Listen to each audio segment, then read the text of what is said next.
मांझी जी ये भी कह रहे हैं कि 100 सीट पर अपनी तैयारी चल रही है, तो ये प्रेशर पॉलिटिक्स है। देखिए, कोई प्रेशर पॉलिटिक्स नहीं है। हम लोग 243 पर तैयारी कर रहे हैं। लोग सोचते थे पूर्णिया जाएंगे बाय रोड, गाड़ी छिना जाएगा, हत्या हो जाएगी, हम कैसे पहुंचेंगे। अब क्या हो रहा है, 4 घंटा में पूर्णिया पहुंच रहे हैं। यह माननीय नीतीश कुमार जी का करिश्मा है कि पूरे बिहार में एनडीए शासन में सुरक्षा से लेकर बिहार विकास हुआ। 75 वर्ष में कांग्रेस आरजेडी ने ऐसा बिहार में शासन किया कि एक बच्चा इतिहास के पन्ना में भी नहीं पढ़ा। नमस्कार, मैं हूं सिद्धि सिंह और आप देख रहे हैं फर्स्ट बिहार झारखंड। विधानसभा चुनावी साल बिहार में देखने को मिल रहा है।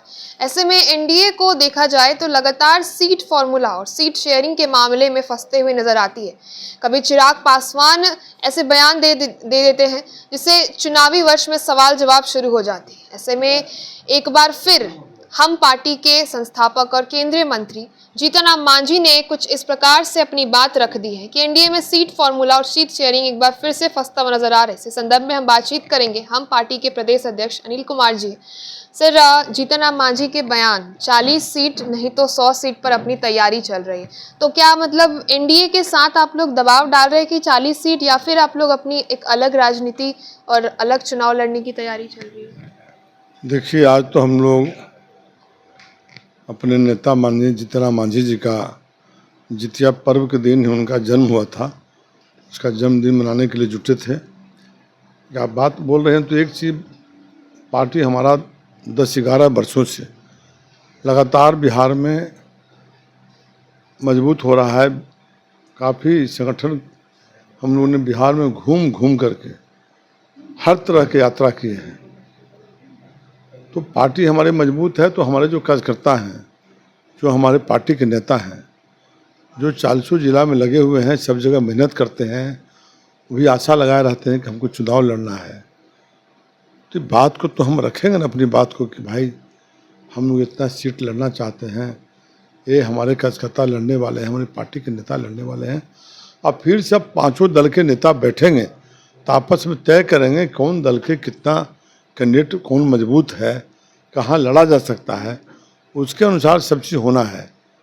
तो माननीय मांझी साहब ने अपनी बात को रखा है, तो हमारे कार्यकर्ता की बात रखी है अपने जन्मदिन के अवसर पर, तो हम लोग खुशी मना रहे हैं इसका, उनको बधाई देते हैं।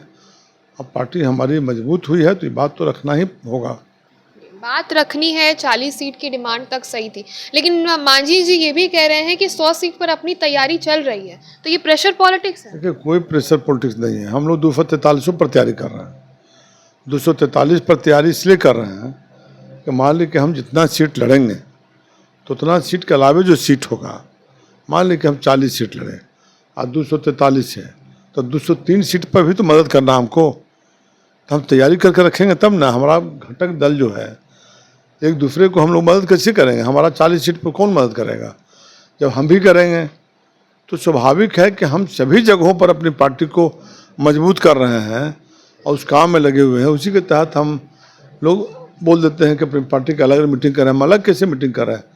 जितना बिहार में जिला सम्मेलन हुआ सब में हम लोग गए, जितना बिहार में सम्मेलन चल रहा है विधानसभा उसमें जा रहे हैं। तो हम लोग हर मीटिंग को, एनडीए के ज्वाइंट जो मीटिंग हो रहा है उसका भी अटेंड कर रहे हैं। और हमारे पार्टी के कार्यकर्ता कहीं मीटिंग कर रहे हैं तो उसका भी हम लोग जाते हैं, तैयारी करते हैं। कल नरेंद्र मोदी भी आ रहे हैं और सौगात लेके आ रहे हैं, लेकिन ठीक पहले पूर्णिया में 2 ऐसी घटनाएं देखने को मिलती है। पहले तेजस्वी यादव अस्पताल का निरीक्षण करते हैं जीएमसीएच, और एक हकीकत, एक आईना सरकार को दिखाने की कोशिश करते हैं। आज पप्पू यादव प्रेस कॉन्फ्रेंस कर पूर्णिया एयरपोर्ट के बारे में बताते हैं। नरेंद्र मोदी के आने से पहले ये कुछ देखने मिल रहा है पूर्णिया में। देखिए, देश के, विश्व के सर्वाधिक लोकप्रिय प्रधानमंत्री, जन जन के नेता, और पूर्णिया में आ रहे हैं तो उन लोगों को खुशी होना चाहिए। वो लोग क्या, बिहार में देश के प्रधानमंत्री जी, माननीय प्रधानमंत्री जी आकर के हजारों करोड़ का तोहफा देते हैं और उससे हमारा बिहार विकसित होता है। यह उजड़ा हुआ बिहार है, मृत बिहार, जहाँ 2005 के पहले तो चलने का नाम नहीं लेते थे। 5 बजे शाम के तो कुछ सवाल नहीं है कि रोड चल जाए, यहाँ से गया जाते होंगे लोग, आप लोग तो 5 घंटा में, ये लोग नहीं देखे होंगे, उनसे मैं उम्र कम होगा, 5 घंटा में गया भी लोग नहीं पहुँचते थे। और कोई महिलाएं, कोई बच्चियाँ गलती से हिम्मत में नहीं जुटा पाती थी कि हम गया चले जाए, पटना चले जाए, वहाँ पूर्णिया चल जाए, कहीं कोई चल जाए। पूर्णिया जाने के लिए 5 दिन पहले से लोग सब पड़ता था। लोग सोचते थे पूर्णिया जाएंगे बाय रोड, गाड़ी छिना जाएगा, हत्या हो जाएगी, हम कैसे पहुँचेंगे। अब क्या हो रहा है, 4 घंटा में पूर्णिया पहुँच रहे हैं, 1 घंटा 20 मिनट में गया पहुँच रहे हैं। आपका कोई बच्चियाँ, कोई महिलाएं जाना चाहती हैं गया तो 2 बजे रात में भी जा रही हैं। ये क्या हो गया है? यह माननीय नीतीश कुमार जी का करिश्मा है कि पूरे बिहार में एनडीए शासन में सुरक्षा से लेकर बिहार विकास हुआ। कब तक आप लोग लालू राज का ही याद दिलाते रहेंगे? तेजस्वी यादव युवा चेहरे हैं, बिहार उनको मौका देना चाहती है, ऐसा वो कहते हैं, और रोजगार, पलायन रोको, तमाम मुद्दों को तो उठाते ही है विपक्ष। वो तो विपक्ष इसलिए उठाते हैं कि विपक्ष में वही लालू प्रसाद जी ने हैं जो 10 दिन पहले राहुल गांधी से हाथ मिला करके ऐसे बिहार को बनाने के लिए फिर चले। आप बताइए, वो दिन याद नहीं है लोगों को? आप ये बात वो बोलते हैं कि हम बिहार में कब तक प्लान रुकेगा। बिहार में प्लान कहाँ है? आप कोई बता सकते हैं प्लान के बारे में? प्लान 2005 के पहले बिहार के सारे बच्चे भाग खड़े होते थे, चिकित्सक भाग जाते थे, अभियंता भाग जाते थे, किसान भाग जाते थे, मजदूर भाग जाते थे। अब कौन प्लान करता है? एक भी बच्चे के पढ़ने के लिए 14 करोड़ की जनसंख्या और 2 इंजीनियरिंग कॉलेज था, एक भागलपुर में एक मुजफ्फरपुर में, तो 100 दोनों 200 सीट और लड़का पढ़ने वाले 15,000। अब क्या है, प्रत्येक जिला में इंजीनियरिंग कॉलेज, 50-55 इंजीनियरिंग कॉलेज हो गया, IIT BIT लगा करके। अब आपके धरती पर पहले इसलिए बिहार के बच्चों के प्रति नफरत था। बिहार के बाहर हमारे बच्चे सर झुका के रहते थे और किसी तरह पढ़ाई करके घर लौटते थे। अब क्या है, अब उनको नफरत की दृष्टि से देख सकता है उनको? इसलिए नहीं देख सकता है कि चले जाइए बिरला इंस्टीट्यूट टेक्नोलॉजी, चले जाइए इंडियन इंस्टीट्यूट टेक्नोलॉजी, चले जाइए चाणक्य लॉ यूनिवर्सिटी, चले जाइए national institute of fashion technology, IIBM, central university Motihari, central university Bodhgaya Gaya. उसमें क्या है देखिए, छात्रावास में जाइए तो आंध्रा के बच्चे, कर्नाटक के बच्चे, तमिलनाडु के बच्चे, राजस्थान के बच्चे, उत्तर प्रदेश के बच्चे। भाई तो 5 के पहले कोई बच्चा आता था? आज तक बताओ 75 वर्ष 70 वर्ष में 70 वर्ष में कांग्रेस RJD ने ऐसा बिहार में शासन किया कि एक बच्चा इतिहास के पन्ना में भी नहीं पढ़ा, कभी नहीं। और वही सारे बच्चे चले जाए छात्रावास में तो बिहार की धरती पर बच्चे मिलेंगे, तब वो कहा ला बोलेगा दूसरे प्रदेश के लोग? यही स्टालिन साहब थे जो बिहार के बच्चों को गाली देते थे। अब देंगे कैसे आके बोल के चले गए वोट उठ के बारे में झूठ सच। अब यहाँ के बच्चे वहाँ जाएंगे तो उनके बच्चे भी तो आ रहे हैं। अब बतावे ना किसे रोकेंगे बिहार के बच्चों को? अब कैसे नफरत की दृष्टि से देखेंगे?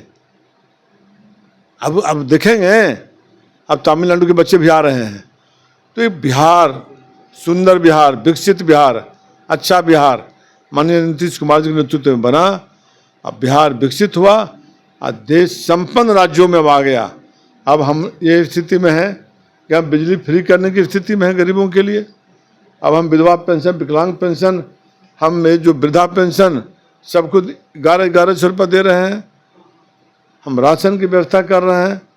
हम उनका गरीबों के लिए 2-2 लाख रुपया माननीय मुख्यमंत्री नीतीश कुमार जी ने रोजगार सृजन करने के लिए 10-10 हज़ार रुपया दिया। और फिर बोले हैं कि 50,000 4 पार्ट में 2 लाख रुपये मिलेंगे। अब विकसित बिहार हुआ। पहले मरा हुआ बिहार था, मृत बिहार था, बीमारू बिहार था। इसलिए उस राज्य के हम लोग अब हैं। बहुत संपन्नता है इस राज्य में और सब लोग अच्छा से कार्य कर रहे हैं, प्रसन्न हैं, कोई लाइन पलायन नहीं है। 16 से फिर एक बार तेजस्वी यादव यात्रा पर निकल रहे, अधिकार यात्रा, और बिहार वासियों को फिर एनडीए की तमाम गलतियों को दिखाएंगे और रोजगार, तमाम इन चीज़ों पर बातचीत होगी, पलायन पर बातचीत। आप वो जो बोलेंगे कोई जनता सुनने के लिए तैयार नहीं है। पलायन पर तो साफ बात नहीं सुनेगा। पलायन तो खत्म हो गया। अब रहा रोजगार के बाद, तो रोजगार का कितना कार्य यहाँ हो रहा है। इस सारा इंजीनियरिंग कॉलेज, मेडिकल कॉलेज, जितना MBA, सारा इंस्टीट्यूट में रोजगार कितना मिला है, कितना इंडस्ट्री खुल रहा है, कितना इंडस्ट्री खुलने वाला है। गया में हब 1700 एकड़ के लागत से वहाँ आपका हब बनने जा रहा है, क्या नहीं बना है। ये सारे जो फैक्ट्री सब बंद थे सब खुल गए। रेल कारखाना से लेके दरभंगा से लेके सारों जगहों पर, मखाना उद्योग से लेके सारे उद्योग में विकसित कर रहा है।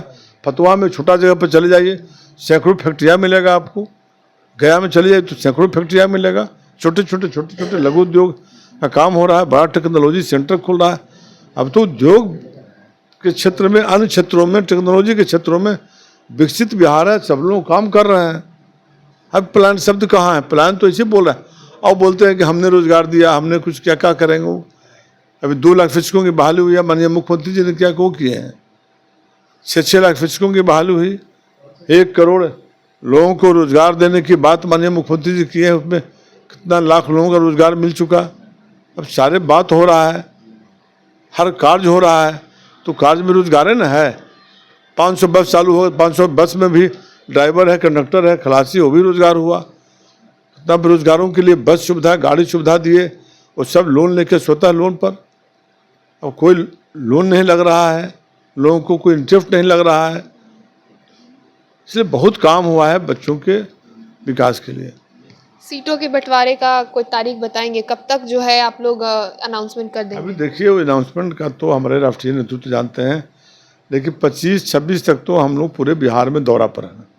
विधानसभा सम्मेलन खत्म होगा, समाप्त होगा, सारे नेता हमने बैठ के तय करेंगे। तो चुनाव टाइम पर, चुनाव का डेट तय है तो ये टिकट भी तय है। महागठबंधन कह रही है आपसे पहले उनका अनाउंसमेंट हो जाएगा। अरे तो पहले पीछे करें, उससे क्या तक हो जाना चाहिए। पहले पीछे करें, उससे कोई मतलब नहीं है। वो देखा देखियाँ करने का परंपरा नहीं है।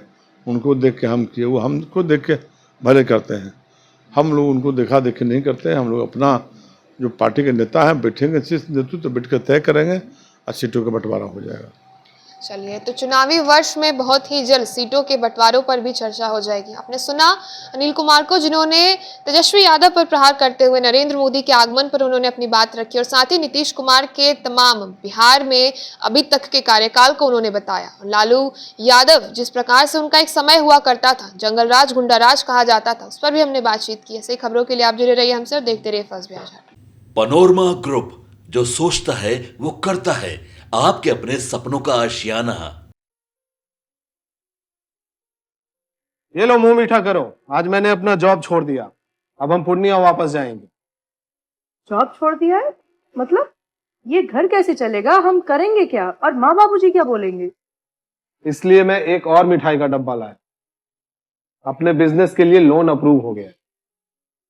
अरे लोन अप्रूव हो गया वो तो ठीक है, लेकिन पूर्णिया में हम रहेंगे कहाँ? अपना घर भी तो नहीं है वहाँ। इसलिए तो एक और मिठाई का डब्बा अलग से लाया हूँ। हमने पूर्णिया में घर ले लिया है, पूर्णिया के ई होम्स पैनोरमा में। पूर्णिया में पैनोरमा ग्रुप लेकर आए हैं ई होम्स पैनोरमा। बड़ा घर, आलीशान जिंदगी और अत्याधुनिक सुविधाओं के संग। अरे अरे, अब क्यों मुंह मीठा करवा रही हो? क्योंकि हम घर वापसी जो कर रहे हैं। घर वापसी की खुशी पूर्णिया में ई होम्स पैनोरमा के संग। E homes panorama, luxurious lifestyle redefined.